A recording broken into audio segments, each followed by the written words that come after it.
Afternoon, everybody. And I want to start by saying thank you very much for your flexibility in the current times we're living in. I was just conversing and joking with the legislators before everyone else jumped on that, obviously we had wanted to and planned to do this in person and virtually. But as I said in the email, when we would have a couple legislators who'd be virtual, a couple in person, you would like to believe that nothing would go wrong, but I had a suspicion, and I'm not usually a skeptic, but I had a sneaky suspicion we might have some issues. So I thought, let's just keep it fair and equal and have everyone be virtual.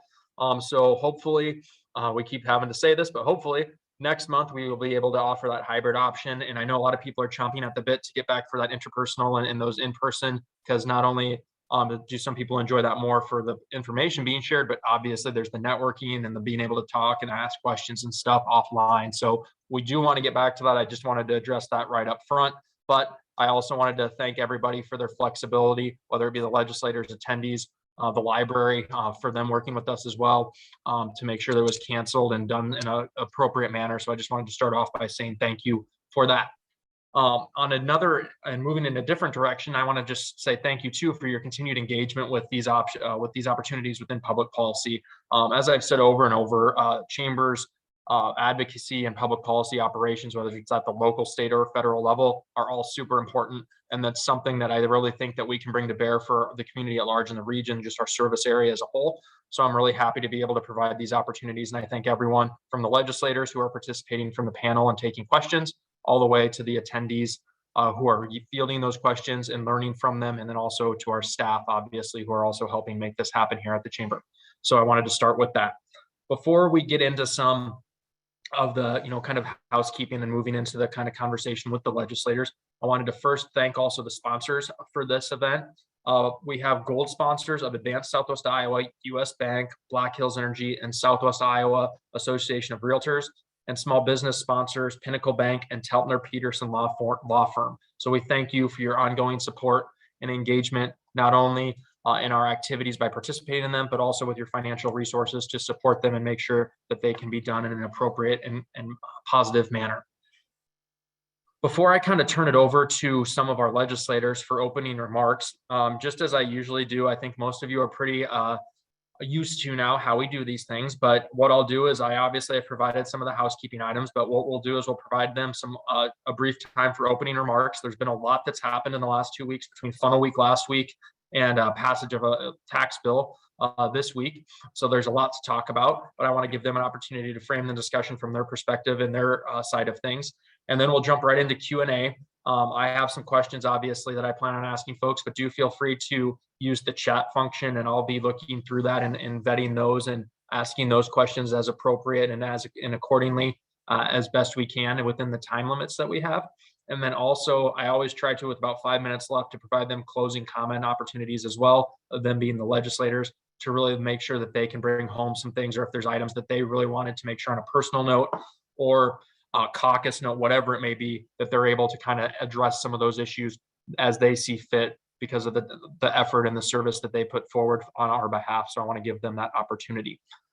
Just to kind of get started, jumping in, to the opening remarks, we'll start with Senator Shipley, and then we'll go to Representative Segrist and Representative McConkey, and then we'll go close out with Senator Dawson. And then I will turn it over to you, Senator Shipley, for opening remarks before we jump into Q&A. Okay, thank you, Drew. I appreciate this. I do plan on trying to be up there for the last two forums, given the fact that those will be my last two forums in Pottawatomie County, since my district will be changing and I'm going south and east. However, I just want to, it's been a pleasure serving in Pottawatomie County. I've knew a lot of good people, and I've met a lot more good people. So it's been a pleasure. But this last week, we started moving bills that we had got taken care of during funnel week. I think 90% of them were unanimously approved, passed out of the Senate.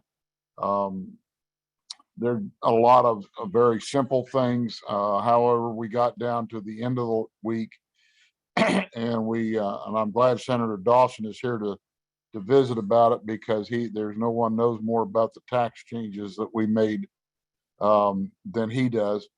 We some of those are very important to my district as a whole when we start talking about income of retirees, pension plans, and also some of the changes that are made to the farm sector with taxes being paid on rental agreements and that sort of thing.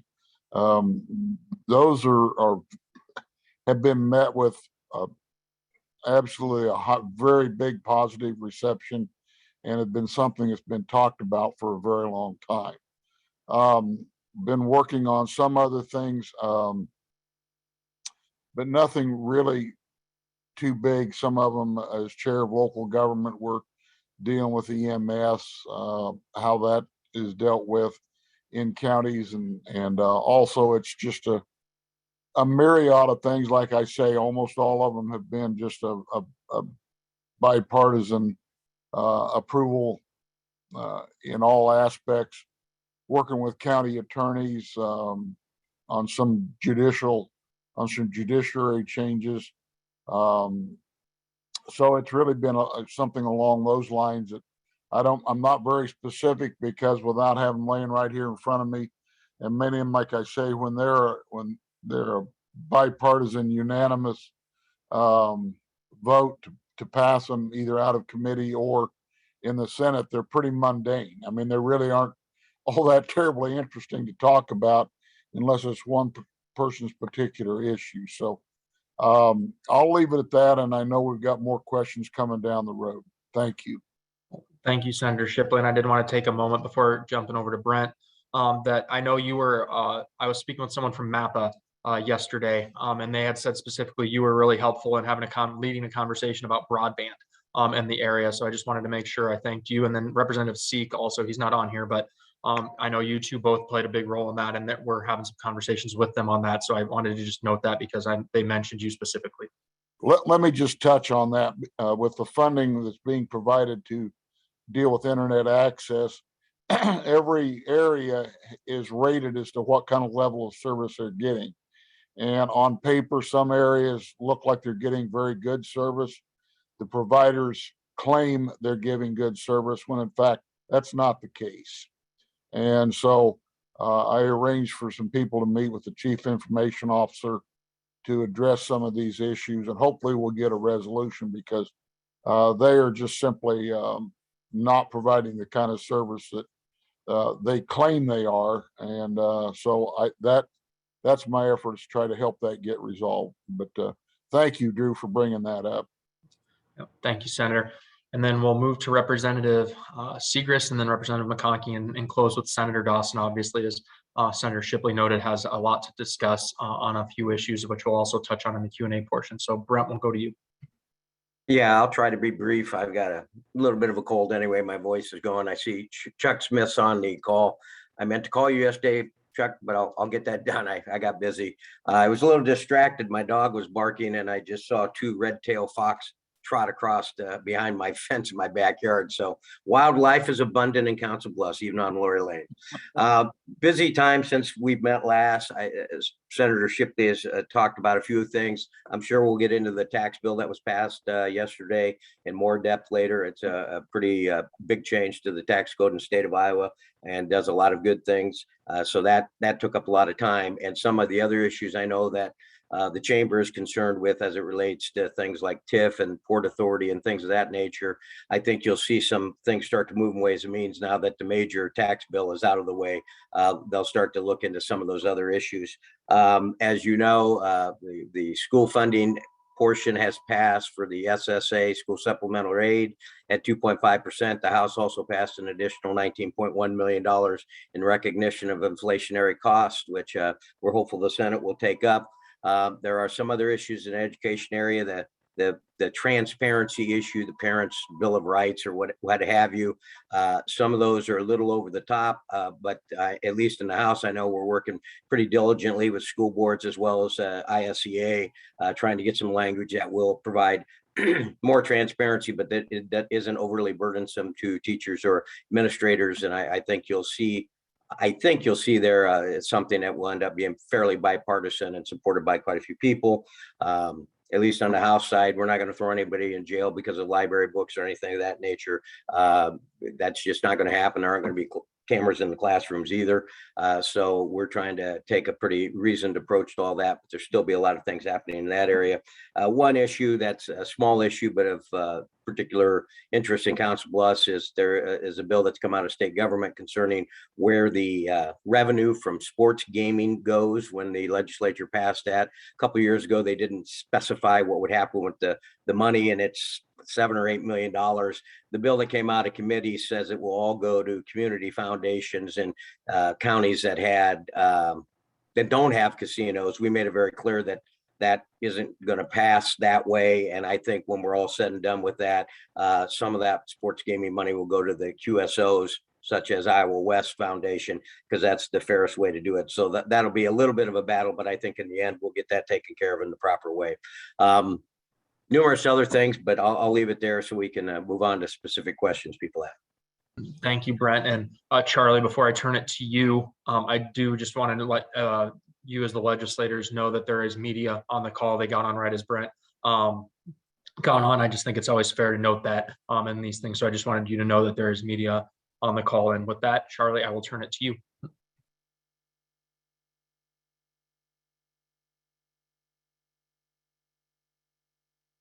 We can't hear you, Charlie. You're muted, Charlie. Okay. How about now? Can you hear me now? Loud and clear. All right. Sorry about that. Yeah, a lot has been covered already, so I'll try to be as short as possible.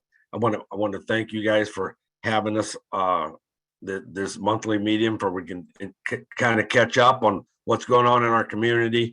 And as I mentioned, I'd say 90% of it shows like it's non-comp, but here's the deal. We've had a lot of perfecting amendments we put on a lot of these bills, and they're turned down. And a lot of times I've had my fellow legislators from the outside, that would be better, that would perfect the bill. So, but when I vote yes on them, a lot of times it's like, well, this is better than nothing. So but they are bipartisan. By me doing that, see Tom's smiling. He knows how it works. But anyway, yeah, we've been just debating this week about hundreds of bills. Brett can tell you how busy we've been, and I have to apologize because I've never had some people in the Capitol, and I wasn't able to hook up with them because we was either in caucus or debating. But yeah, one of the ones that really stand out. Well, we had that design bill. And a lot of people won't mean a lot to a lot of people, but we tried working on that, and it was even it was even mentioned that it is a bad policy. It's not going to work. We need a lot more work on that design bill. But I offered some amendments on that would help it out a lot. We'll keep a lot of people out of court if they would accept my amendments. But anyway, I'm looking forward to any questions. I know we're going to be discussing a lot on the tax bill, and I hope we can answer your questions on how that's going to work. But thanks again. Thanks, Representative McConkey. And Senator Dawson, we will close opening comments with you before we jump into Q&A. Yeah, thanks, Drew, and thanks to Chamber and everyone for being on here today. I'll probably hold off on the tax comments. I'm sure I'll be the first question you got here and be a little more generic in my comments. But I will say it's kind of nice getting that thing off our plate. When I started our committee and decided Ways and Means this year, I told all the groups that we weren't going to be moving in their bills out of committee until we got a deal on taxes. And that I think it had advantages and disadvantages. The advantage was we were able to focus the lobby concentration on tax bills opposed to all these one-off issues and kind of cutting our revenue legs out from underneath us here. But the disadvantage is that, now we have to start working through a lot of other issues that it's going to just be a busy rest of session. Some of those things are, the governor's renewable fuel initiatives, because that had tax credits in it. That's downside Ways and Means. The bottle bill's one that's always out there. Some of those are the bigger things. We got a lot of smaller ones too that we can now start to work on a little bit. For instance, the Lake Manawa fee renewal bill. That's in Ways and Means right now. That program is set to expire. It had some of a slower start just for implementation, as well as COVID hitting and everything. So the program probably never really got a good fair shake up front there. So a lot of smaller things like that have an impact on the community that now we got to start working on. But when I say small, these aren't small issues. These are big issues with a lot of passions on both sides. Maybe not so much the Lake Manawa thing. We talk about renewable fuels and things like that. So we got a huge chunk of tax policy accomplished yesterday, but there's a lot of individual things we have to start working through. I think from a Senate standpoint, maybe the House has had a little bit more of a livelier debates this week. It's been pretty tame on our side from my impression of the debates there, but I'm sure some of the House bills that have passed will now start taking those up as well too. But yeah, that concludes my comments, and thank you, everyone. And Senator, it's almost like you have a crystal ball, but yeah, shockingly, the first question is going to be about tax policy.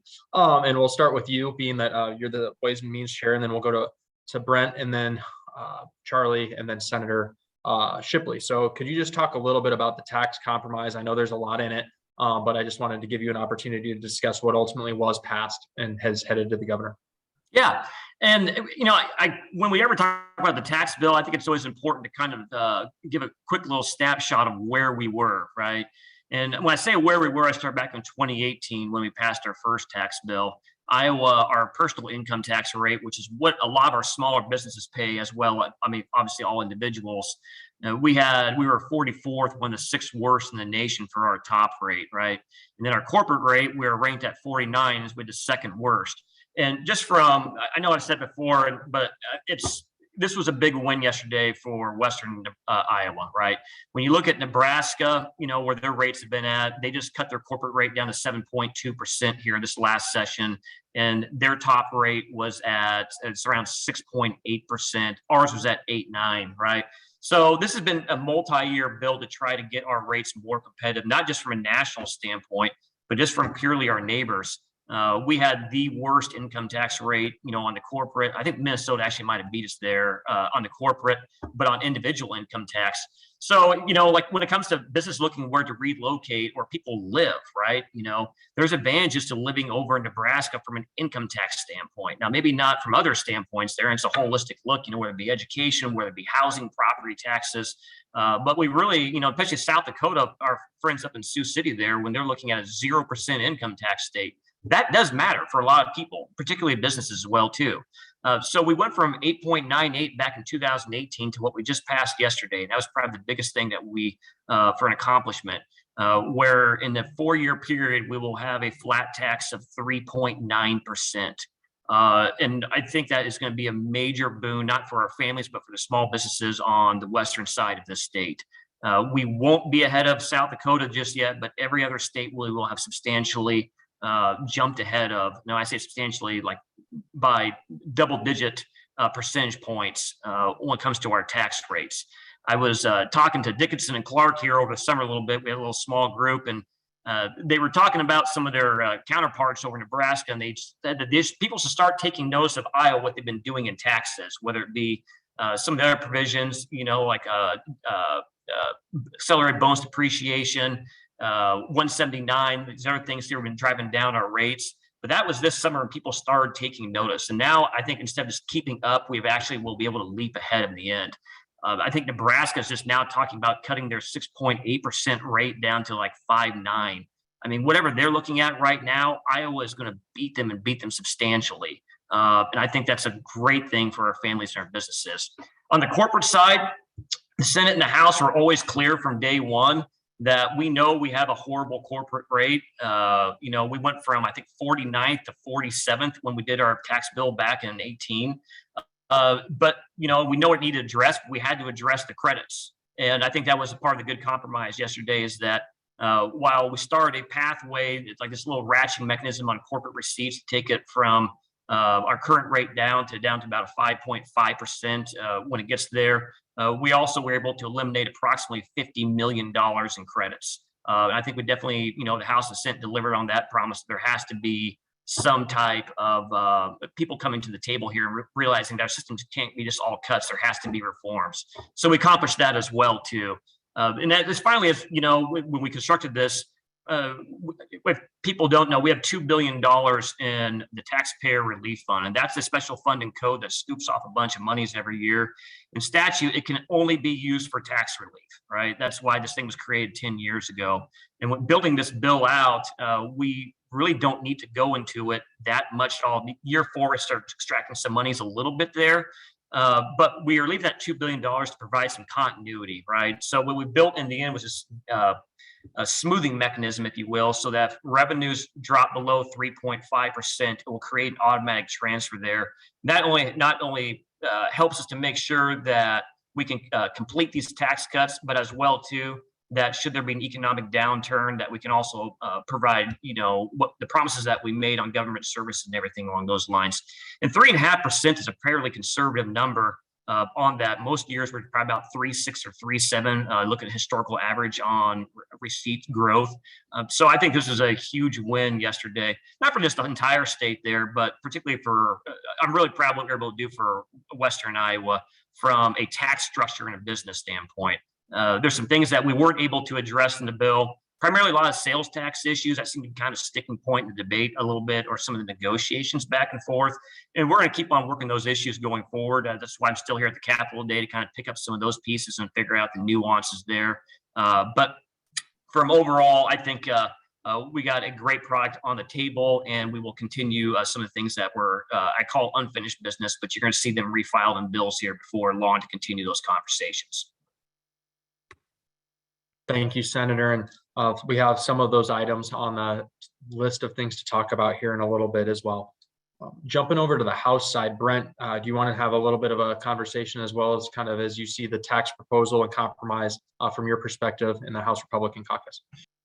Yeah, I mean, I hesitate to go into too much detail because Dan knows the details much better. But one thing I would say is you hear a lot of talk about, the future years out. And as Dan just noted, what we used were some pretty good assumptions. The assumptions are 3.5% economic growth, which we've hit, I believe, we've only haven't hit that number 2 of the last 20 years. So that's a very realistic expectation. And then spending growth of 2%, which is a little low, but nonetheless doable. And when you run that out 5 years, the state can cut those taxes and it will have economic impact. And 5 years out, we still are looking at a budget surplus of almost $2 billion. Another $1 billion would be left in the Taxpayer Relief Fund, as well as our cash reserve funds are full. That would be about $900 million. So people who say, we're going to be Kansas and this isn't going to work. The fact of the matter is, when you run the numbers using those 2 assumptions, which are reasonable assumptions, it does work. It works very well, and we'll still be able to move forward. So that's one of the backgrounds that you have to understand, I think. And there is a safeguard in there. I think Senator Dawson mentioned it. The Taxpayer Relief Fund currently has about $2 billion in that. And so if for some reason, one of those years we don't reach 3.5% economic growth, and again, traditionally we do, that money will come out of the Taxpayers Relief Fund in order to cover that. So I think it's a prudent plan. It's a very aggressive plan. And if there was some significant downturn in the economy in 2 years, we can stall out, or we could take a break from moving forward, because we implement the 3.9% flat tax rate over 4 years. As Dan said, for a border community, the retirement income part is extremely important. There'll be a lot of talk about this benefits the rich more. And if you pay more taxes, you get more of a tax cut here. There's no doubt about that. But we also know that a good number of Iowans at the lower end of the economic scale don't even pay any income tax. But for example, if you just look at the state's retirement program, IPERS, there's 181,000 people on IPERS right now. Most of those people are retired teachers, retired DOT workers, correctional officers, retired state employees. Their average is the average is somewhere around $35,000 a year for pensions, something like that. I don't have the figures in front of me. And that's going to equate to them well over $1,000 tax break just on their pension taxes. This is a significant improvement. And then when you look at other retirement income and not taxing it, this will keep people in the state. It will have people move back into the state too, because pension taxes are pretty onerous and retirement taxes are pretty onerous. So I think that is good for Iowa. And then, as Dan said, lastly, the looking at some of the tax credits, very important stuff to do. And Dan can correct me if I'm wrong, but like, I think John Deere for several of those years using the research and development tax credit, they have literally paid no taxes and the state has cut a check to them. And that's relatively outrageous. So we are correcting that, and we're taking that tax credit down 10% a year for 5 years, I believe. And so we made some really significant changes to make sure those tax credits do what they're supposed to do. And I think that was a big win also, to be able to look to lower corporate tax rates, but only if we take away or reduce or modify some of the tax credits that they were getting right now that were probably over the top. And I'll leave it at that. Thank you, Brent. I appreciate that. And I've just been even doing that same thing you just talked about, explaining that if you hit your cap with your overall tax liability and how refundability works. So I appreciate you referencing that as well. Representative McConkey, can you talk a little bit about your thoughts on the tax compromise that was just passed yesterday?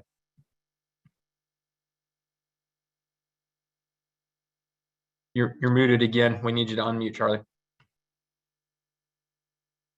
Sorry about that. We debated that, and I didn't get a whole lot of. I had about 3 hours to look at the Senate bill before we went to the floor and looked at it. But I've looked on. This is the numbers I got from the Department of Revenue that here about 30% of Iowans won't receive a penny benefit of this. You know, that's it was 30.2. That's out of 1.5 billion return. You know, that means there's over 450 the lowest tax earners won't see a benefit. And the way it's laid out, the first year, all the benefits will go to any relief will go to 17.7% of the residents. They'll get 95% of the tax relief, and it just goes to the higher income earners. And here's what the problems I may have with it. We need to do something. There's a lot in this bill that I liked. I mean, I'm a proponent of a flat tax, but that this is not a true flat tax because you still have all your deductions. So you can deduct your liability down to very little. If you got the lawyers, you got the money to do that. But it has its problems. And when you talk about the funding of the tax relief, taxpayer relief fund, well, that's used to offset the loss in revenue coming in. And what I've seen, the information I've seen, that pretty well disappears after about 6 years. And then it's all, what brought this up is Revenue and Estimating Committee predicted a 3.5 increase. Well, with all the federal money coming in, it turns out we had a 10% increase. So we are cash flush right now, and we need. I'm all for cutting taxes, but we got to have something sustainable. This is all geared off of a constant 3.5% growth in income, and then after about 6 years, the tax relief fund would subsidize that. I mean, it subsidizes it every year, so it will disappear. And then after, so that's one-time money being spent. But yeah, I've got some problems with that. And like the historical tax credit is being reduced. I mean, that's something Council Bluffs have used quite a bit. And the savings in it is quite minimal. And the return we get as a city and the county is huge on that and across the state. And the refundable tax credits, here's what I think about the tax credits. And I've got a lot of Republican legislators agree with me. Every tax credit we do, we should put a 5-year sunset on it and then go back to that in 5 years, study it. Is it working? Are we getting the bang for a buck out of this? And we haven't been doing that. I mean, I give the Senate credit and the House credit for work to look at those, at least looking at the renewable tax credits and the refundable tax credits. I'm sorry. And there is a lot of checks cut out to big corporations that don't have brick and mortar, don't pay a dime in taxes. And that tax credit was originally established to help businesses, small businesses, for their tax liability. It wasn't, John Deere doesn't need the money. You know, these big corp, Monsanto doesn't need the money for research, because that's research they're going to do anyway. And all we're doing is adding to the bottom line with taxpayer money. So we need to really look and study if we got any benefit out of those at all. But yeah, and you know, here it is. About the first year, about 17%, a little about 18% of the high-end taxpayers will get 95% of the relief, which is it was just going to average about $67,000 a year for the millionaires. And the people who need the relief aren't getting it. And like I said, there's over, I think, $466,000 at the end of this. We'll never see a penny. So I think we need to work on that. I'm all for, you know, giving the money back to the people that give it to us, you know, to spend. But we got to have obligations to fulfill. I'm afraid that down the road, you know, there's going to have to be some adjustments because we won't be so flush with the federal money, and we need to be looking at some of the tax credits. But anyway, that's how I feel about it. You know, I know it's not. We offered some amendments on that. And we were told we can't amend that because the governor's got plans of promoting this on her, well, it's campaign year. So on a state address. But anyway, that's all I got to say for now. Thank you. Representative McConkey. And Senator Shipley, anything to add that you want to make sure that you touch on regarding the tax compromise? Well, that sort of the tax issues are not something I'm really very involved with. It's real, as they say, it's out of my wheelhouse, but I'm really glad that Senator Dawson and his Ways and Means Committee are dealing with this, and they have put a mountain time in on this. I'll just touch on three things. The retirement benefits, the tax not being taxed, within 2 days after that proposal, when the proposal was announced, within 2 days, I had people getting a hold of me and says, is this really for real? Because it's going to make a difference. I had a guy email me and say, we were deciding whether we were going to move. And he says, if this happens, we are probably going to stay. And that I don't even know the guy, and I don't think he lives very far from me. But they had moved back here, and now we're deciding whether to go ahead and buy a house because of that. I had a retired teacher that got a hold of me and said, well, this is going to make a lot of difference whether we can stay here close to our grandkids or not. And those types of things are very real. Those people, you know, as plans have been put together over the years, many people are able to retire at an age where they are still very productive citizens. They're the ones we see in our communities that volunteer, that do a lot of different things. It's vital that we keep them here.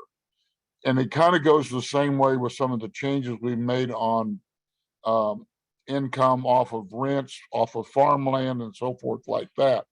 Many of those people, if they're going to be able to keep that, those taxes to a minimum, they're going to stay around too. And there again, it may be an incentive for them to help lower their cash rent asking, to help the young guy down the road.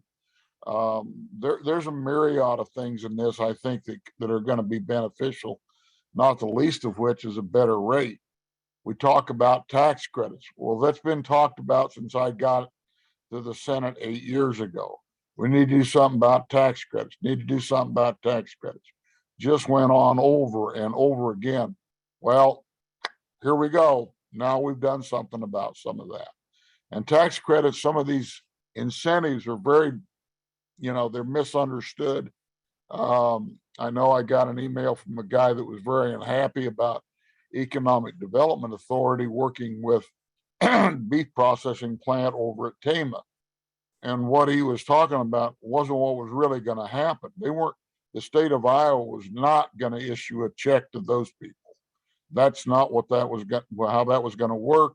There were breaks given on sales tax on the stuff they were going to have to buy to do this major expansion. And then anything else beyond that was reliant on whether they actually fulfilled their promise as far as number of employees and pay.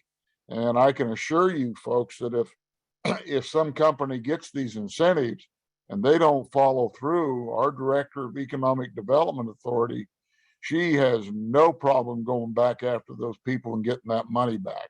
She's done it before, and if they don't follow through, they don't get it, and they have to pay things back.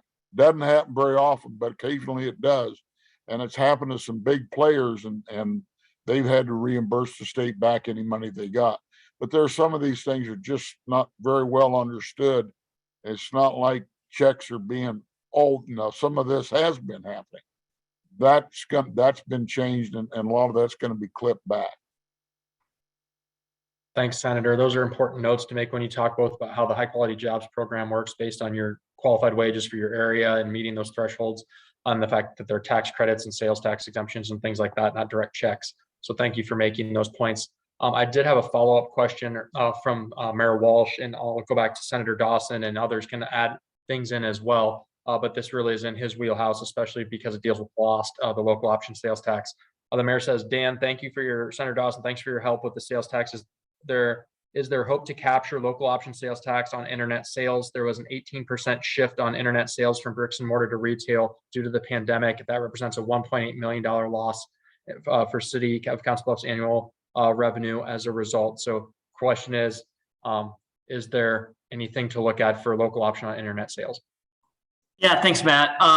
Two things on that. Yeah, when you say hope, yes, we're going to start looking at two different things here this week. One, we're going to try to refile the I will lost combination bill here, and that's going to be a conversation that continues. Kind of I might have talked about it last time, or for people who weren't here. It seems like a lot of these online outside of state retailers that aren't based in Iowa, when they assess a sales tax, and the easy example I can give is, and I'll say this one, not picking on the company because the Mayor Walsh and I both talked about there, and he showed me some receipts, but like Dick's Sporting Goods in Council Bluffs, right? When you purchase it online from Dick's Sporting Goods, you are assessed a state rate of 6% is what you pay on your online bill. But if you go in the store in Council Bluffs down at the Metro Crossing, they're going to assess you 7% because of the local option sales tax. There is if they're not physically located in Iowa, there's no legal ability for us to compel them to do that there. And so it's kind of like a one-on-one trying to work with all these individual companies, which is kind of why we had that, that's why I was really proud of the I will lost portion of the bill. And this, there's actually a lot of people interested in it, but to be fair to, the work product, I spent 7 months on that, and other people have only had, 3 or 4 weeks or so to process it, right? And I think it's one of the things, we get more input on it, it's going to be a better product in the end. But one of the great things about that is we were going to eliminate all the local option sales tax, raise the state sales tax to that penny, and remit that penny back to the locals, because I full well believe that we can probably, if all these retailers are, charging on the state rate, I could, I full well believe we can probably collect more for the locals that way than what's currently going right now. Now, I'd say for the benefit of the people watching here today, state law is still that if you were living in a local option sales tax district and you purchase something online, you should be required, or law requires you that you're supposed to remit that money back to the City of Council Bluffs. So I'm not trying to short the city here or anything like that. You are supposed to do that, but I think we all know most people don't write the City Council Bluffs or Carr Lake or the other lost entities in Potawatomi County that money there. The other thing we are doing is we have a department bill with the Department of Revenue right now. I don't think it's going to be the be all end all, but I think there's some modernizations on sales tax there. I've been talking to the department about, Matt, that we think we can, we'll have ability to capture some more monies for locals there. It won't be what I think the I will lost bill was probably something that really would have solved a lot of these problems there. But I think there's going to be, we are working in a different angle as well too, to try to get some more monies back there. So that way, whether you go down to Metro Crossing or whether you do it online, at least everyone is paying the tax that is legally required, which is what we all want in the end. And just a follow-up question, because you did also obviously reference that lost local option sales tax in the Iowa piece. Did you want to talk about that more at all? Do you have any additional information, or is it kind of, obviously we just passed yesterday, you guys just passed the tax proposal with that not in it. And I know obviously you also have an intent, as you mentioned and noted, of bringing it back for conversation. Is there any update you want to provide on that of what that might look like, or is it too early to tell? Yeah, no, I think it's, that's one of those things that I think when the Senate first filed their bill, whatever it's been now, I mean, it's just every day's a blur up here. It seems like this session, and Tom, Brent, Charlie could probably confer that. But whenever I think we filed our bill here about a month ago, I always said that the Senate bill wasn't going to be perfect. It was just our best estimate based on numbers that we saw. And we always asked everyone, whether it be from the corporate side, whether it be from the credit side, or from the, local option sales tax and things we were doing there, let us know how it impacts you. And in that last 4 weeks, we got a lot of good feedback. And I have to be frank here, the League of Cities and the counties were actually very helpful. I think everyone kind of understands the potential benefit there. But there's a lot of nuances to work with through the membership, right? How some of these revenue purpose statements of the cities are being structured right now. The ones that are expiring within the next year versus 3 years out. What projects, what portion of loss is being used for debt as well as, just normal construction projects. So that's like a lot of good feedback there. But everyone was really coming back in for the most part with really positive input on that. So it's just going to be a longer process, I think, to kind of work through some of those nuances there and kind of build a good coalition on that. As well, on the I will, or funding the trust and natural resources, the component of that bill as well too.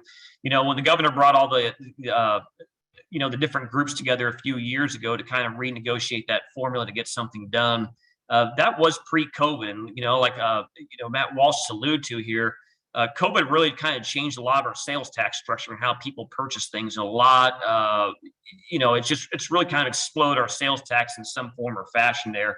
So the formula was negotiated back 2 years ago. I think it would do all parties just to kind of go back and look at the numbers there and see if there's another conversation to be had. Nothing I'm going to, lead personally, that a deal was a deal.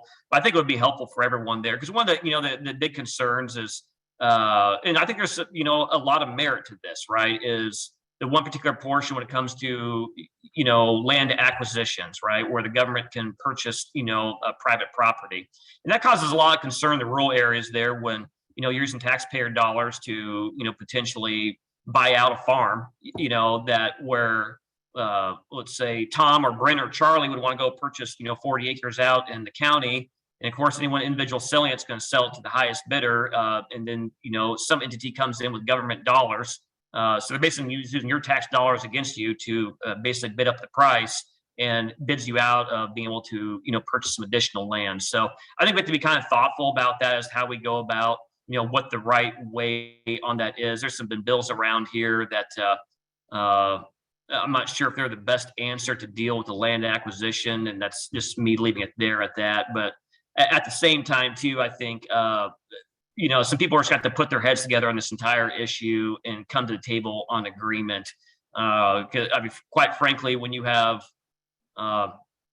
there's two ways to look at it. Whenever I can get the Farm Bureau, Environmental Council, and Sierra Club on the same page, either we got to win there, or maybe we need to go back to the table there. But that was a very interesting combination that I saw to work against what we had on there. But that kind of tells me we're hitting pretty close to the mark and doing something good for the state of Iowa. So kind of bounced around two different issues there a little bit. But I think I answered the question there. If I didn't, Drew, follow up with me. You did. Thank you very much. And I did want to give the other three representatives as well, Brent or Charlie or Tom, did you want to add anything on those local option sales tax or the sales tax or Iowa provisions? Well, no, I'll just mention, I understand, because I've heard from some communities that are very concerned about it, and that they're afraid it's going to be, it's the local option sales tax is just going to be gone. And that's simply not the case. And there's no plan to do that. And we can't do that because there's some cities that bonded against that money coming in. So, and we're very aware of that. We understand that. The I will thing is, as Senator Dawson alluded to, I've always I've never been opposed to the I Will program, but I was and still am concerned about the formula of things being locked in perpetuity. I think we need to look at those formulas every, kind of like Charlie said on tax credits, every 5 years. They need to be looked at to see if we really need to invest that much money in those, or if something needs more, and make those adjustments. Because I think and there are many people that I deal with out here are very concerned about that land acquisition portion. And as we start poking around and finding out how much land is under government control now, we all talk about needing more public and outdoor land, public land for recreation and so forth. I think we're finding out, we're pretty surprised how much there already is out there, and trying to get a handle on that to know, because it's in different pockets. It's county, it's state, and it's also federal lands. I can look down at Fremont County, and they don't have all that many acres owned by the county or the state for that matter. But the federal lands, there's a lot of acres under federal control down in Fremont County that people don't seem to understand are part of the equation. Thank you. Thanks, Senator. And Brent, did you have anything you wanted to add to those?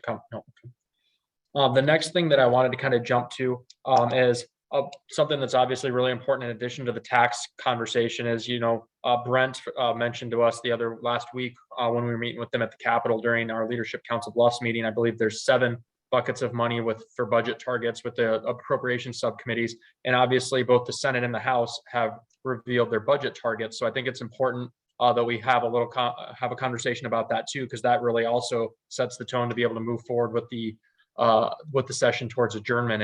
And what I'll do is I'll start with the House this time, and Brent, will start with you to talk a little bit about the House budget targets and what those look like. Yeah, and first off, seeing Tom mention federal lands, I just would, if anybody on this call is going to get to Zion National Park the next year, our daughter just started a 1-year paid internship at Zion as one of only 38 people across the nation to do a volunteer ambassador program. So if you're going to go there, I'll give her your number and you get a private tour. She's pretty excited about it. And then after that, she's going to go into the Peace Corps. So she's a do-gooder. I'm not sure who her father was, but apparently she picked it up from her mother. As it relates to the budget, and that's a very good point, Drew. Now that the tax bill has been passed, the focus will move pretty quickly to the budget. We do have 7 specific budget areas: justice systems, appropriation, education, health and human services, transportation and capital, so on and so forth. So the budget targets were released. I don't have those figures in front of me. Those of you who get my newsletter, I laid that out last week. And if you don't get the newsletter, just go online and get me your email. I'd be happy to send it to you. But I think our budget is about $8.23 billion. And so it's split up into individual areas. And what happens is you as a budget chair, you get a budget target, and then how you split that money up within that budget is basically entirely up to the committee. So I serve an education appropriation. Obviously, the 2.5% SSA for K-12 has already passed through, but when it comes to funding for community colleges, that will be a subject. When it comes to funding for the regions, that comes through that budget. And so that process is really going to start in earnest next week. And it'll probably be a couple of weeks before we actually start passing those bills. But now that the tax situation is taken care of, we'll start to move into those different areas. And I'll give you 2 quick examples and I'll shut up. One of them, for example, because of some significant problems at Glenwood Resource Center and Woodward, that the federal government has come in and said there's some severe deficiencies there. For example, the Health and Human Services budget is going to have to spend about $20 million to bring those facilities up to what they need to be, as well as to place some residents elsewhere. And so, when you get that budget target, you have to take all those things into consideration. And so in that particular budget, that's something they weren't anticipating at the beginning of the year, but it has happened. And so we have to react to that. The other thing, as it relates to the long-term budgets, we've done the tax runs on the tax cuts and so on. And Iowa has had extreme growth. because of some of the federal money coming in, no doubt about that. But our growth before that was very, very solid. And I think it will continue to be that way. But when we did those tax runs, did those fiscal runs to see where we'd be at in 5 years, for example, in the 2 years from now, all the federal Medicaid money is going to run out because that's how long we have it from the pandemic. And so even in that year, we built in $120 million appropriation that we know we're going to have to make that year to backfill the federal money. So we're very prudent when we did that tax cut to make sure we're taking all the known pitfalls into account as we move forward. So again, that process for the budget will start to really move more quickly starting next week. Thanks, Brett. And Representative McConkey, will jump to you and then jump over to the Senate side. Okay, well, I know you all might be shocked to hear this, except for my colleagues, but nobody's asked me for my input on any of the budget appropriations. But yeah, I think Brett covered that's something we're going to be working on here shortly. We got the tax bill out of the way, and we got through the first funnel. Now we're working on getting ready for the second funnel. But yeah, I'll get more of those numbers and see how the appropriations are going to be later on, and I will give you my input, wanted or not. But I appreciate it. Thanks, Representative McConkey. Senator Shipley, will jump to you and then Senator Dawson on your guys' budget targets. Well, I serve on Ag and Natural Resources Appropriations, and we've only met a couple times, as now we'll have a better idea of where we want to go. Of course, the big items that we talk about and are focused at us are basically dealing with water quality and soil conservation. And we have put significant amounts of money and resources into those things in the last few years. From the standpoint of what I see every day is getting work done on the land to preserve soil and protect water quality. And we have done, there's been millions of dollars spent in the state in the last couple of years doing those things and providing support for them. So it's not like it's something that is just it's going to be an ongoing thing. We've got a lot of work to do. Some areas of the state have done a lot of work. Like down in this area, we've done a lot of soil conservation work. Other areas, maybe not so much. So we're going to be working on that. And of course, the parks are part of that, the state parks. We did make I ran a bill to address the permits at Lake Manawa and Waubonsee State Park that we put in place, and then trying to find out how that works. COVID messed it up, but trying to put a little more enforcement, if you will, in some of those things. And I know it was there's been a lot of major improvements done down at Lake Manawa, and Senator Dawson gets a lot of credit for that. And I tried to help a little bit but it's really important and we've made some big improvements, and we want to protect those improvements. And that was our concern, and the efforts being made to keep that park family friendly.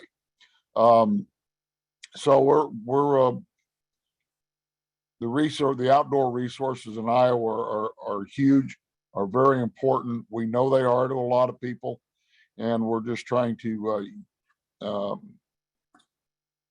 I wouldn't say protect, but enhance those as best we can.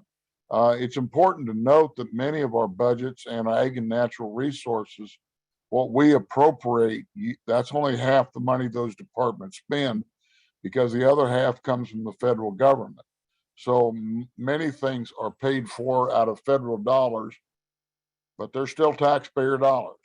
But let's just make sure everybody understands that too. So, but we'll start having those discussions more in earnest here pretty soon, and to make that outdoor experience as good as we possibly can. Thanks, Senator Shipley. And you make a really good point, because it's not necessarily double exactly. That's simplifying it, but it's right around that. that we get from the federal government as well to make the whole pot of our budget. So it's important to note those federal funds that come in too as well. So thank you. Senator Dawson, we'll go to you for any comments or additions you have regarding budget targets, but then also plus the RAC coming up here in the next couple of weeks. Yeah, I don't want Charlie to feel left out on this one because to join your group, no one's really asked me about budget targets much either here. They send me down the firing line on taxes here the last 3 or 4 weeks, and so Tom being on appropriate, I don't sit on any appropriation committee, so I haven't really been part of that conversation there. But now we got the tax bill on our plate. You probably get a lot more engaged in that conversation. But just generically, what I can say about it, I think Tom and Brent have already kind of hit on a little bit. I know Human Services is getting a lot more attention this year. That budget, a variety of things, whether it be the resource center and just some overall things with the departments as well too. That I think they got some good ideas there to provide some more quality services. As well as the mental health piece, last year we, we're changing how we do or how we fund mental health here in the state of Iowa. We did 50 million last year. We're going to be doing another 50 million this year as we draw down the levies and build up this system to around 140 more million dollars. So that will be, I do know, just from some ways and means standpoints that we dealt with last year on that configuration, that will be part of the overall budget target discussion going forward.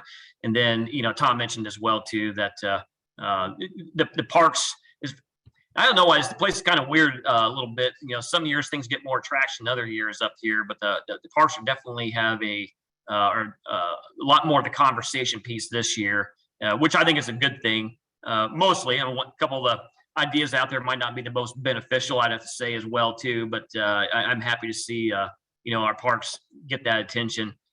Just going on to tax bill wise, I think we did a good thing for our seniors there, but I think some of these placemaking things that, enhancing our trails and water and things like that are good things for young families too, to kind of bring them in and have some good recreation opportunities. The grandkids and the grandparents and the grandkids out on their weekends and things like that. So I'm hearing good conversations, but the other two have had a lot more specifics to provide than what I could right now. Thanks, Senator. And we just had our board just had a presentation yesterday from Dustin Miller, who we have a talent survey we did with the Iowa Chamber Alliance. And to those points you said with the outdoor recreation and the being outside, those entertainment options and placemaking pieces are really important. Those are things that are needed, and those investments, not only in placemaking and such like Iowa will make, but also potential direct placemaking funding, plus just outdoor parks and such. I know Brent has done some work individually too on trying to get some money into those as well. So we just thank you all for what you're doing on that and the recognition that is an important thing, because we have data that backs that up, and we look forward to having those conversations going down the line with you guys to provide that information to you as well. Senator Dawson, we'll actually start with you on these two things and then see if anyone else has a lot to add on them because they're sitting in your committee.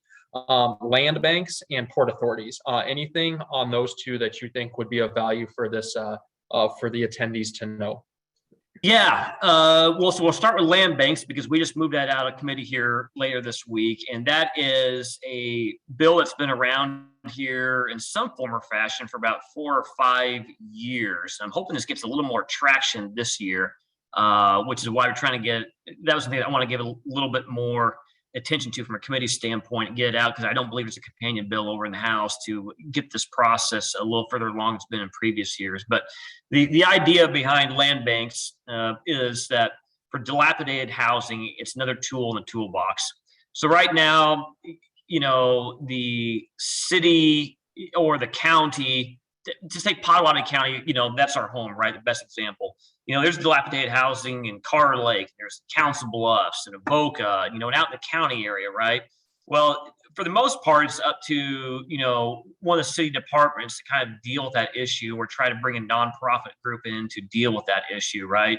But what this bill does is it allows multiple cities and counties to enter into a 28E agreement with a nonprofit or a COG, depending whatever the entity might be, and put one entity as the kind of the driver behind how are we going to focus on dilapidated housing and re-imaging in a county for like a holistic picture, right? As opposed to the county doing one thing, Council Bluffs doing another, so on and so forth. So we've done a lot of good things on housing in the last few years. And I don't think this is going to be the panacea. I wouldn't try to sell that, but working with Cheryl Garson, 712, we do believe that this is this is a legislative option out there if people choose to engage with. But it might be a good tool in the toolbox, or we do believe it would be, to kind of give more of a 30,000 foot structure and how we target housing issues in some of these areas. So, because there's always new builds, we need that too, right? But we can't be turning our eyes to that worst house in the block in some of these neighborhoods that just really bring everything down. It might be a way to take some of these burdens off the cities and counties that they can contract with a group in a 28E agreement to kind of focus on those areas a little bit. It makes it better for everyone. So that's the land-based bill, which moved out of Ways and Means Committee this week. And then what was the last one, Drew? Airport Authority, I think you asked? The Port Authorities. So it's kind of Port Authority. Yes. along with them. Port Authority. So that one, I believe, I'm not sure if that's coming over to Ways and Means. Not. I think it's going straight to the floor. So the Port Authority, and actually, Drew, you could probably get the best discussion on that. But this has been an idea out there for a few years. They were looking at it on the eastern side of the state, but recently in our metro area, there's been a lot of discussion on how do we kind of develop that little corridor. We talk about on the Missouri River, with the park and everything down there. There's a lot of opportunities that I probably let Matt Wall speak to more and Drew Camp, but there's one tool we're looking at as to how do we allow Omaha and Council Bluffs to actually enter into a 28J agreement, I believe it's going to be, and share financing as well as liability in this, trying to develop that area further. I think it really benefits quite a bit because as opposed to having a 50-50 liability, let's say Council Bluffs only puts 20% in this project. Some other people put some other things in. Well, that would limit our liability to 20%. So it's a smart tool out there. And it's a good development tool for that area as well too. That again, it's one more tool in the toolbox to really kind of kick this area off a little bit. And I really got to give Drew credit in the chamber because this bill was in Commerce Committee inside the Senate, and I didn't quite know where the status was at. But to let everyone know that the chamber, your dues are going to good use. He gave me a call one night and said that what he would give me an update as it being stalled inside of Commerce. And me not sitting on Commerce, I wasn't aware of that, but I am aware that my roommate is the Commerce chair, so I was able to get off the phone and talk to our good colleague Jason Schultz and say, hey, we need this thing to move out of there. And I think Drew had a good follow-up conversation with Jason as well too. We got passed out of committee the next day. I do hope I need to make a note of that now that kind of cleared this tax bill to see to get that thing off the floor. But I just got to say that, it seems like the stars are starting to really align for Western Iowa in our area. There's a lot of good things in motion here, whether it be tax, whether it be port authorities, land-based and airport bill. I think we'll talk about at some point in time there. But we are really putting ourselves in pole position in this area, this state, to do some really good things in development. Well, thank you, Senator Dawson, and you're modest in your impact on the Port Authority. So I appreciate your assistance with that. And I was able to have a good conversation at our reception with Senator Schultz as well. So thank you very much for that. And I do want to jump over to Brent and Charlie, and Tom, I'll come back to you as well. But you guys both sit on the House Ways and Means, and that both of those bills will tentatively be coming over to you if and when they pass the Senate. So I wanted to see, do you guys have anything to add to that? Just also with the precursor that there is a Port Authority bill in the House Ways and Means Committee, but this would supplant that one. Very quickly, I support both the concepts. Now that the tax bill's passed, I will engage the chair on the Port Authority bill. I'm assuming, but I'll double check with the chair of Ways and Means, that we're probably waiting on the land banks for the Senate to pass it over to us. But I will certainly check into that, but supportive of both, and would like to do what we can to make them move. Thank you. And Representative McConkey, anything to add? Yeah, I worked on that bill a couple years ago out of Ways and Means, and we had a subcommittee on it. We passed it out, and it just kind of stalled. But yeah, that's a very good tool. Senator Dawson's right. That'd be a great tool for. I could see using it in Potawatomi County throughout the counties. But yeah, along with Brett, we'll see where that's at and try to get it out. I'm not even sure if we had a subcommittee meeting on that one, Brett. But like I say, the Senate will probably just.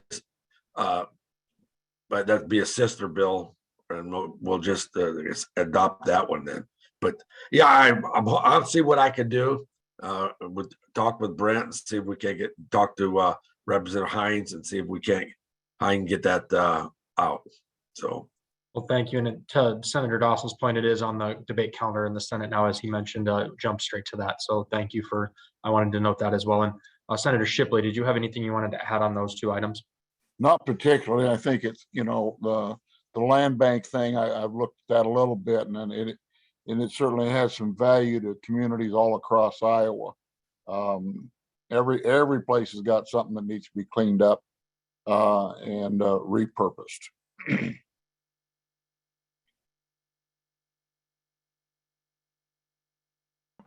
Thank you all. Those are two, as we mentioned, important bills. And Senator Dawson did obviously reference Cheryl on the 712. I know for the land bank bill, they've been instrumental in pushing that and giving some good examples of that. So I'm glad that was noted as well. I know it seems like we're just talking about Ways and Means Committee issues today, but they're really important for our area. So I just wanted to note, Senator Dawson just mentioned too, the aircraft, the sales tax exemption that's being considered for aircraft parts and maintenance. I know we just had a meeting out at the airport. He graciously came and met with myself and several others out at the airport from Carver Aero and Andy Biller and some folks from their board and such. So I just wanted to have him have a chance to talk a little bit about that. That's his bill as well, and it could have some positive implications again, which has been a common theme of making us more competitive with our neighbor across the river. So Senator Dawson, can you talk a little bit to that bill? Yeah. So this has been an issue that's kind of vexed us for a few years around here, and I don't have the map in front of me, but a lot of states do not charge sales tax on their aircraft parts, right? But Iowa does. And we always talk about reviewing our tax code. There are some exemptions and credits that are worthwhile and some probably not as much. When it comes to aircraft parts, though, this is one of those complicated issues, right? I would say that, probably a vast majority of people in Council Bluffs don't own an airplane. It's typically your middle to upper income individuals as opposed to upper income individuals that own those airplanes. So anything you do on the sales tax side will probably, be a benefit, right? But at the same time, too, when we're charging a sales tax on aircraft parts, we got mechanic shops here in Iowa. And what's happening is that a lot of people, these airplane owners, are flying over to a different state and they're getting their planes fixed there because they can do it for cheaper. So it's been kind of a question that's vexed us for a few years, is like, how do you make this a jobs bill and not so much just a tax cut, right? And so I think we need to get some runs from LSA here, but I think I'm trying to thread this needle the best I can, because I want to see, community colleges that have the avionics programs like Iowa Western start to flourish, right? We want to see the CB Airport, Davenport Airport, Dubuque. We have dozens of airports across Iowa, but like these mechanic shops to really start to flourish there, and not have people just looking up at the air and see a plane fly over to another state to get repair. So we're trying to create the pay for here in this is that I think the best way to describe it, and I'm not trying to be disparaging there, but a lot of times people see someone drive around town with dealer plates, right? A lot of times they'll slap a dealer plate on their car. They'll never get a vehicle registered. They kind of just rotate out, a new car to avoid vehicle registration. There's a lot more to it that I'm not trying to just as an example. Well, in the aircraft world, you have the same thing going on too, where some people are avoiding registration by just considering their aircraft a show model, and they're able to carry it forward there. So I'm trying to close a loophole on registrations and provide the sales tax thing and kind of make it a jobs bill. So it's not exactly going to be a one-for-one pay for here, but I do think it's something that would be very beneficial to our shops here in the CB airports to see it to continue to grow and everything. So that's kind of the bill there. I believe I'm not sure. I told my clerk to start getting scheduled here this week. I don't know if she got my calendar laid out yet, but we're going to start seeing some movement on that. It'll go through committee. We'll get a good fiscal run on it, kind of see if there's any levers that we need to move. But it's kind of the best way I can thread the needle on trying to close a loophole on registrations, and then make sure we make this a jobs thing for the people who actually provide the service there. Thank you, Senator. And thanks for your time with us out at the airport with all those folks in the Iowa Western, as you mentioned too, out there as well. We think that's kind of important. And we already have some competitive edges with property tax without getting into too much detail for like housing airplanes and hangars and such. So in talking to the CB airport at that meeting, it sounds like this could be a really big benefit to them, not only from the infrastructure bill and the money they're getting there from the feds, but then also for some potential development opportunities that are already in some of their development plans that could help expedite that and make those more of a reality. So thanks for your work on that. Did any of the representatives or Senator Shipley, did you have anything you wanted to add on? That's kind of a one-off issue, but I always like to afford you the opportunity. Thanks, no. Okay. Moving to the next issue, I wanted to give you all an opportunity. I think Brent mentioned in his opening comments, and it's an important bill that I wanted to have everyone have an opportunity to mention, especially that we're the biggest gaming community in the state. So Brent mentioned the sports gaming piece in his opening comments, the sports gaming bill. So Brent, I'll start with you on this, and you mentioned it a little bit, but I wanted to give you an opportunity to expand on it if you wanted to, and others to speak to it as well. Yeah, again, it's a pretty simple bill in terms of they haven't delegated where that sports gaming money will go to. So the bill that came out of committee, we passed it out because it was final week, and 5 of us in the committee made it very clear that we didn't think this was the ultimate solution. And I think the state government chair, Bobby Kaufman, he understands that. And he said, look, it's going to change before we get the final vote. So what we want to do is say, sure, if some of that money can go to those other county foundations, that's perfectly appropriate. But at the same time, some of it has to go to the QSOs. I think we'll be successful in that when we finally get that bill on the floor. But we're going to defend the QSOs in Iowa West as best we can. Hopefully we'll be successful. Thank you, Brent. Charlie, did you have anything to add to Brent's comments on that bill?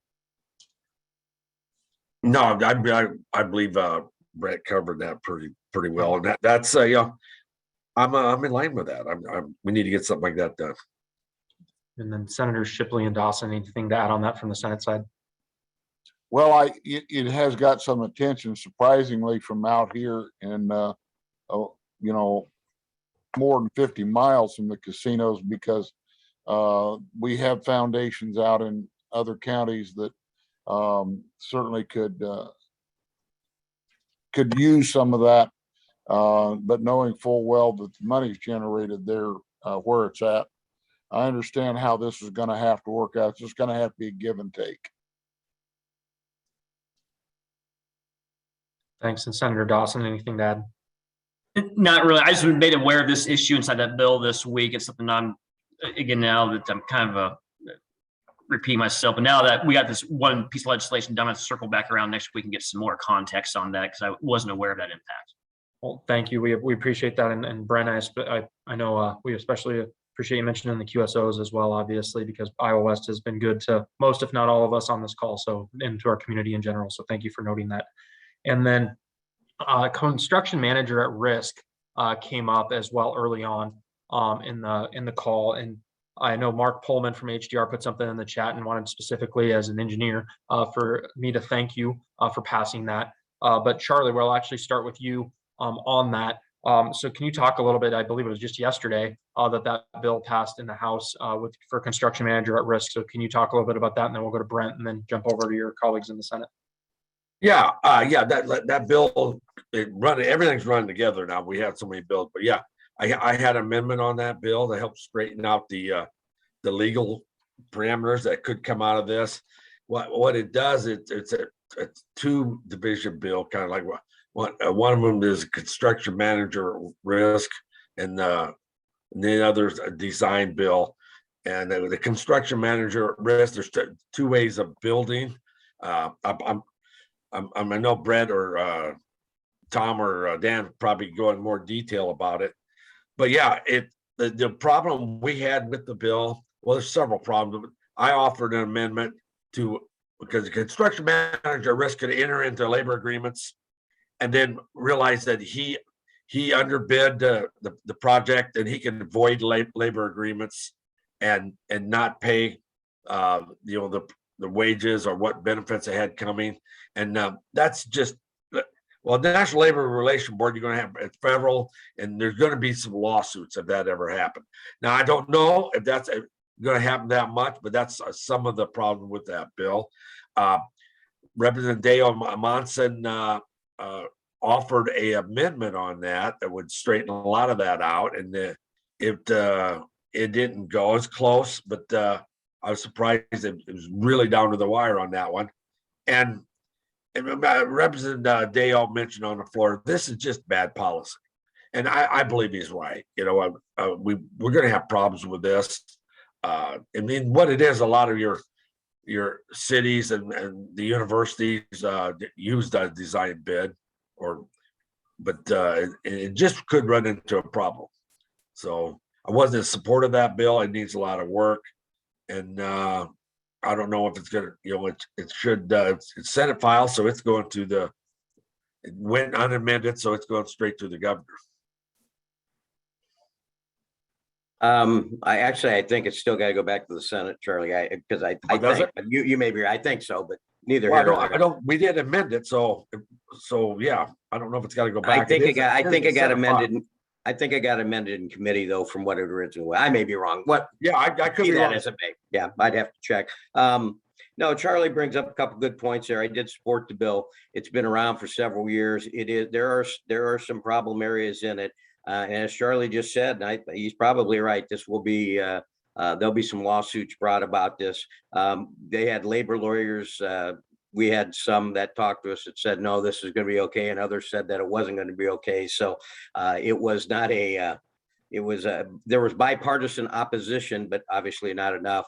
Sometimes around the place, this issue's been around for 3 or 4 years, and you move it along and see what happens with it. And some of the base politics of it is sometimes up there, not just on this issue, is sometimes you grimace a little bit and vote for something so that you can maintain some of your political capital for other issues that may be of more importance in the same area. So it was a difficult bill. And I think Charlie's right. It may very well end up in litigation. There are good pieces to it. There is some good in it. And there's some things that probably could have been improved, but nonetheless, it passed the House. Thank you, Charlie and Brent. And then Senator Shipley, we'll start with you and then go to Senator Dawson regarding construction manager at risk. I'm just going to be honest. I don't know enough about it to even get into the discussion, but other than the fact that, yeah, it seems like it's one of those things that's been around forever, and trying to get it resolved. If it was easy, it would have been done a long time ago, but obviously it's not. So I'm just going to leave it at that. Thanks, Senator. And Senator Dawson, anything to add? No, Tom alluded to everyone that bill's been out there since 2017, and nothing disparaging the House. There's always been a lot of consternation over there. So that's where most of the attention and the action's been at on that.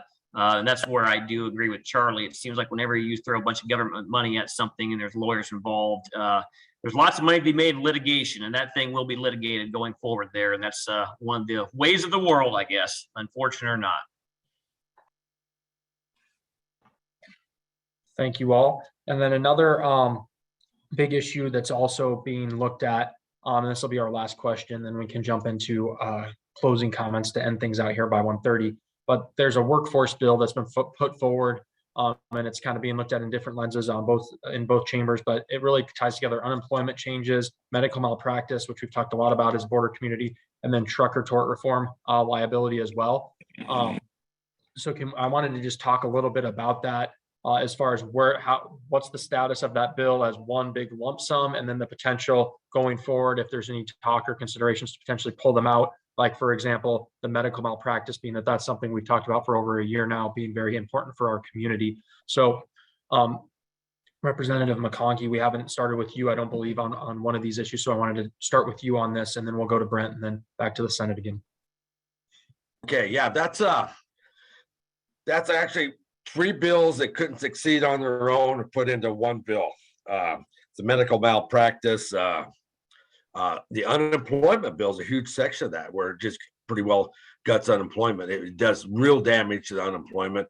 And speaking on that, the trust, there's no need of that. We don't have a problem with unemployment. The trust fund is about the highest it's ever been reserved, and that's not taxpayer money. That's money was put in by the employers for the employees of hours they worked, and the rate for the employer is fairly low. And they got a complicated rate on how they charge the employers, and it goes from 0 to 21 for the charge on put money in the trust fund. And we've been at 6 or 7 forever. I mean, it's never been above a 7.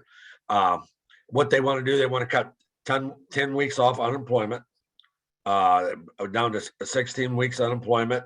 And the governor come out and insulted every Iowans by saying it's a safety net, not a hammock. Our unemployment is at a low rate. The people on unemployment is one of the lowest we've had. Not the lowest, but it's pretty low. We're lower than the national average. And what this bill does, it takes away the first week of unemployment. You don't get paid for that, and in a lot of the trades, what you'll do is bad weather. They have to be unemployed for a short time. A lot of the employers aren't even happy about what's happening here, but it could be actually 2 weeks before a tradesman, if the weather stops them or something like that, before they receive a paycheck. And that's not what we want to do, is drive these people out of the trades, the skilled workers out of the trades, because that's something they rely on all the time. Is there's always going to be a gap in employment, but we need those skilled workers, because they'll be right back on the job as soon as no fault of their own, but as soon as the weather clears. And that's pretty common. There's other reasons why they stop some of the builds. So it's huge on the trade, big impact on trade. It's just not good for Iowa. Yeah, and then it reduces the amount of pay, it compacts it immediately, and it forces these people to take the low-paying jobs sooner. And it is supposed to be a safety net, and it is. Why would anybody, when you start cutting benefits, when you lose your job by no fault of your own, and then you're going to be starved out without a chance to retrain for a better job, without to pay your bills, or you're forced to take another lower paid job just to pay your bills. That will fill the jobs at McDonald's and Burger King. It'll help fill those jobs, but they're not the jobs we need to fill. We need to hire skilled jobs to keep filled. And I have a huge problem. That's just one part of the bill. Then it goes to medical malpractice, and I'm looking at all the actual information. When Iowa don't have a problem with medical malpractice lawsuits. I mean, the ones that were high suits that were awarded are going to all be reduced. And if you had the details on it, you'd understand why they were paid out that high. And we've already put a cap. We already dealt with that a few years back. And then the trucker torque is limiting the liability for the trucking industry. If you look around, Iowa has the lowest insurance rates for truckers in the whole Midwest. And there's no need of that. And what that bill can do, I'll give a good example of it happened, and what would happen to the person that was injured is this trucker ran over a gentleman on a tractor and killed him. And they found out that this trucker was a son of the guy that owned the business, and he had a meth problem. And what this bill does is, as soon as the company admits, okay, with liability, it stops right there, and there could be no more than $1 million paid out. So if that kid would have, under this new, what they're proposing, if he ran in the back of a school bus with 25 kids on that, and he shouldn't have been behind the wheel, but as soon as the trucking industry admits, okay, liability, there'll be no more investigation on the cause. They automatically pay out $1 million total to all the 25 kids, not a piece, but that's bad legislation. And it cuts into people have a right to a trial if they want a trial. And I think it cuts right into our constitutional right to trials. And I have a huge problem with all three of these. Like I say, all three of these bills have been around for quite a while. They can't make it on their own, so they packed them all together in one bill. And I don't understand the purpose in that. But you can tell I'm not going to support any of these bills. But I think they're bad for Iowa. Thanks. Thanks, Representative McConkey. We appreciate your input and insight on those. And we'll go to Brent and before we head back over to the Senate side. Well, and to answer Charlie's last thing, the purpose was to see if they could put together enough votes to pass them. So that's the purpose. I think it's ill-advised, and I don't think it's going to work. Medical malpractice reform is close to having enough votes to pass, but they don't have 51 to do it. The trucker reform part, or trucker tort reform, as they would call it, has less support, but still is fairly close.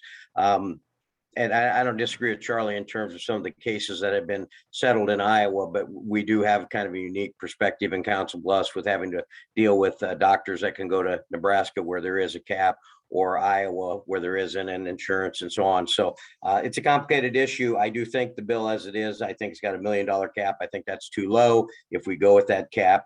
But those issues don't have right now enough votes to pass. If they package them together, I don't think that's going to be successful. I like Charlie. I have some significant concerns with what the governor wants to do with the unemployment situation. She calls it reemployment. I don't think that our system is being gamed terribly badly by a bunch of people. I do think there are probably some people that take advantage of the system, but I think moving from 26 to 16 is pretty extreme. I've expressed that to my leadership, so we'll wait and see how that all plays out. But I have real concerns with that portion of the bill. So together, I don't think they'll pass. I think you may see medical mal in particular be taken out of that, maybe stand alone, but none of those currently have enough votes to pass, I don't think. And I have my most concerns with the unemployment side and what we may do there. Some of what the governor's recommended is fine, but the cutting from 26, 16 weeks seems to not be particularly what I would be interested in. But we really haven't had a lot of conversation about that. So moving forward, we'll see what happens. But currently, I don't think any of them will pass right now. Thank you, Brent. And then I will just note in the chat, Tara Slevin did put it from Jenny Edmondson did put in about how it's a workforce issue, as we've framed it as well, as you just noted, Brent. So thank you. And then Senator Dawson and Senator Shipley, anything to add on the workforce bills regarding unemployment changes, med-mal, and trucker tort reform? Yeah, I'll be very brief here. There's multiple bills that we've actually run the Senate before, although the unemployment bill has some new components there we haven't necessarily evaluated yet. But we passed those in previous years in the Senate. So I think we're prepared to move on this year, but it's going to be a matter of, we've done it multiple times before. We're just waiting on the House to see what they can and can't get done over there before taking up for a third time on this issue.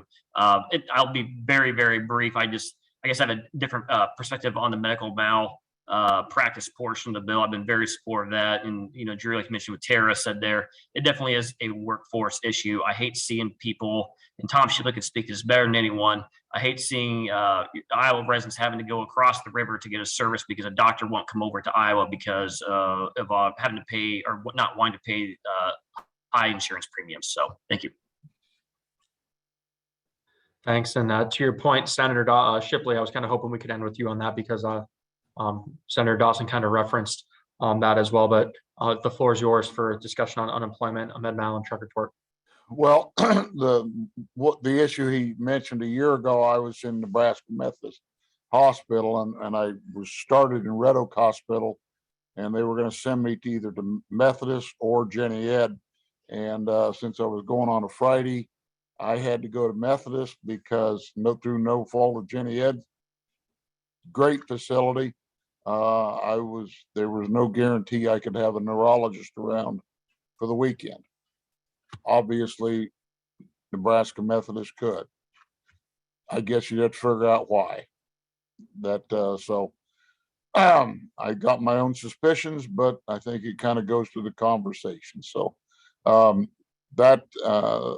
obviously none of that stuff apparently seems to have any traction in the House. So it's not going to be. If it does, I guess, and it comes to us, then we'll deal with it when it arrives. Well, thank you, Senator. I appreciate that. And the last thing I'll say before I do provide it back to you each for brief closing remarks is that Dr. Knost from Lewis Central did put in about vouchers as well, the importance of he notes the importance of kind of staying up for the vouchers and, public dollars for private school. He did put that in there. And he had some insight on that as well. So I did want to call your attention to that before we close out. So you can see that too. Trust me, I saw it. I read it. Yep. So. Thank you. And we'll start now with just some brief comments from you all to provide some closing up and closing remarks. And we'll start with Brent and then Charlie and then Senator Shipley and then Senator Dawson.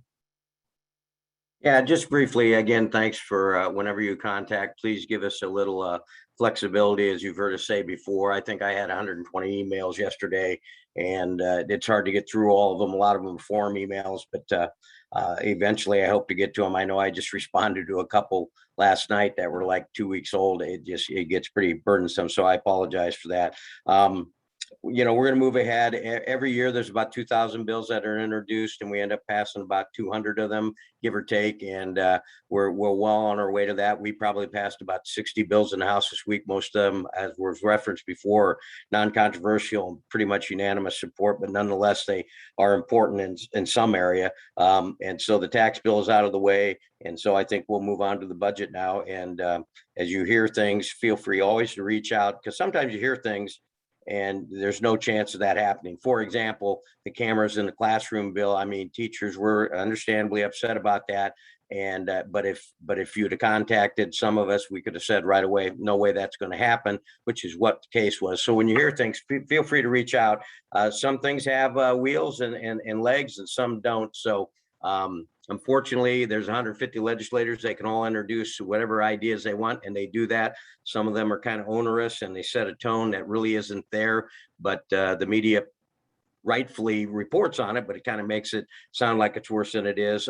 So feel free to be in contact at any time. We'll try to let you understand exactly what we think is going to happen. So with that, thanks for the opportunity again, and look forward to next time. Thanks, Brent. And Charlie, we'll jump to you. All right. Well, I want to thank everybody online. There's a lot of people I need to thank, and Brent covered a lot of what we're doing. I apologize too, not getting back to people, because I'm probably a week or two behind on some of them. And like I say, we get so many of them, and it just to weed out the ones we need to answer. But it's going to be an interesting year. We got some big bills out of the way. At the rate we're turning bills out, I'm just, it's a pretty fast rate, and I don't know how long this session is going to run, but I think we'll probably be finishing up on time. At least we'll hope so. And I also want to, well, first of all, Brent, I want to apologize to you, because I wanted to get with you. I don't know if you read the paper. I decided I'm not going to run again. It's been a wonderful experience for me. I've met some wonderful people, and a lot of them right here online. Just incredible people, and their best interest is for the state of Iowa overall. I mean, we have our big disagreements. You can't blame them for that. They've been misinformed and confused. Forgive them. But no, I'm just kidding. But I do appreciate that. And then again, Brent, I wanted to speak to you personally, because I think we've got a pretty good working relationship, and Dan too. But I consider up until just recently, I decided not to run. When I had a gentleman come to me, and we need new people in. This is not making a career out of this. I mean, we're part-time legislators, and we come from our communities, because we know our communities, we know the people in our communities, and we know the needs. So that's why we're elected. And like I say, it's been a life-changing experience for me. I just appreciate every minute of it, and be able to work with you guys in that building. It's been a huge honor. But like I say, I had a gentleman come to me and express, out of respect, he didn't want to primary me. Otherwise, I'd be running again. But I got to think about it. We need young and different backgrounds, younger people. I think he's going to be a big asset to the legislator. Not saying I'm not guaranteeing he's going to win, but I think he's got what it takes to win. And I'm not going to tell you who it is, because that's up to him to announce. but I do appreciate all, the help I've received, some other legislators and some of our disagreements. It's actually been fun to air it out publicly, and I want people to know we may disagree, we may argue, and sometimes we say stuff we kind of regret, but we do respect and like each other. But with that, I'll be back. I'm going to finish out the rest of the year. I don't know. My wife she wanted me around the house, but we all know she's going to regret that. I mean, she's going to miss her time. But anyway, I want to thank you guys a lot of people for your support, and I'll still be here. What heck, just we got a supervisor seat opening up. Who knows? But That pays more. Yeah, for sure it does. And thank you all. You heard it here first. I'm sorry to hear that, Charlie, but I totally understand. I've been through it before. You've been great to work with, so don't worry about not touching base with me before. Sorry to hear it, but you've had good long service, so appreciate it, and time to move on. Nothing wrong with that. All right. Thank you, guys. And I wanted to echo that too. Thank you, Charlie, for your service. And I remembered working with you when I was in Ames as well as here. So thank you. And you heard it here first. It sounds like possibly there might be some rumblings for a county board too. So there you go, Charlie. And we'll go over to the Senate side now. And Senator Shipley, we'll start with you. Well, Charlie, I'm really sorry to hear that. I mean, we didn't serve in the same districts, I guess, but we always had opportunities to get together and do these forums and so forth. And I always thought you worked very hard at serving the people in your district, and that's to be commended. And so thank you. And you're not going away for a while yet, so we'll have a chance to visit again. And hopefully I'll get a chance to be back up for the last two forums in person. Hope we can do that. So, no, it's as far as, I appreciate the comment about the number of emails. I haven't been able to answer them back as much as I wanted to as of late. But certainly I try to, but it's sometimes when they're coming in, sometimes we get issues that are people are responding with packaged emails, and they're coming in faster than I can delete them. And 99% of them are not people from my district. It makes it hard to do when you're trying to find out if they are from your district, whether you need to or not. But we appreciate hearing the input. And I just want to say you're welcome to Matt and Laurel, who thanked me for being part of the service to the area. And we'll be back. We'll like I say, we've got two more of these, and we'll see how we progress going down the road. Thank you. Thank you, Senator. That's just one change that we'll see, and what we can talk more about that later, but we will see Representative Winchell kind of come down into Council Bluffs. And then obviously a big one too is Cindy Axney will no longer be our member of Congress. It'll be Representative Feenstra. So Senator Dawson, we'll close things out with you on closing remarks. Yeah, I personally want to say, want to wish Charlie well in retirement. Like Tom mentioned, the daily experience of working together, like, you and Brent do. It's a small building, but it's kind of big in the end. But I can tell everyone in the forum that Charlie is just as genuine as he is in the forum as he is at the Capitol, right? You talk to other people, the lobbyists or different groups up here, and you never hear a bad word about him. We have people in both our chambers and both sides that might have a different reputation, but everyone always, Charlie is Charlie, and that goes to the quality of his character and who he is in Council Bluffs is the same person up here in Des Moines. I think everyone, Charlie can be proud of that as well as everyone else. It gives Council Bluffs a better name up here, and it helps us out be a better advocate in the end, as well as Carr Lake.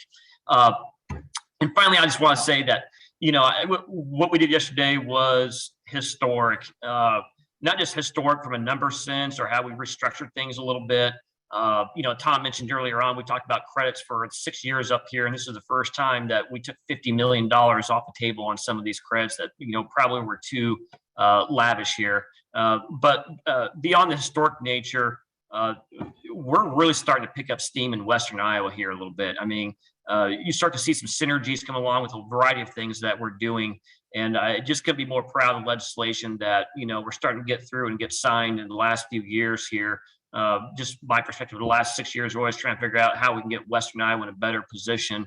And we're really getting to a place now where Missouri, Nebraska, Kansas, we're not South Dakota just yet, but they're going to start looking at us and try and play catch up to us. And that's going to be a benefit to our families, our businesses, our farmers out there. They're just, I can't emphasize enough how many good things there are start to take place in this building. So we had a great week this week. There's a lot more to do. But I'm really proud of some of the things we've been able to accomplish here.